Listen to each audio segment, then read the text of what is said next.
તો કમોસમી વરસાદથી સુરેન્દ્રનગરમાં ખેતરોમાં પાણી ભરાઈ ગયા છે। લીંબડી, ચોટીલા, લખતર, ધાંગધ્રામાં પાણી ભરાયા છે તો સાયલા, થાનગઢ તાલુકામાં ખેતરોમાં પાણી ફરી વળ્યા છે, જેના કારણે જુવાર, બાજરી, એરંડા, તલ સહિતના પાકને મોટા પ્રમાણમાં નુકસાન થયું છે। પાક નુકસાનીનો સર્વે કરી સરકાર સહાય ચૂકવે તેવી માંગ ખેડૂતો કરી રહ્યા છે।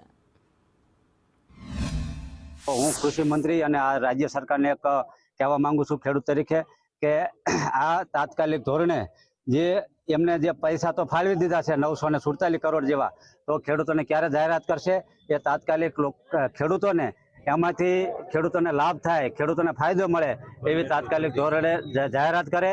તો હાલ જે કમોસમી વરસાદ થયો છે એને ધ્યાનમાં લઈ અને કૃષિ મંત્રીને અમારી એક માંગ છે કે જે ખેડૂતોને જ્યાં જ્યાં નુકસાન થયું છે ત્યાં આપણે જે આ યોજનાના સહાય મારફતે જે સહાય આવતા ચૂકવવા નમ્ર વિનંતી।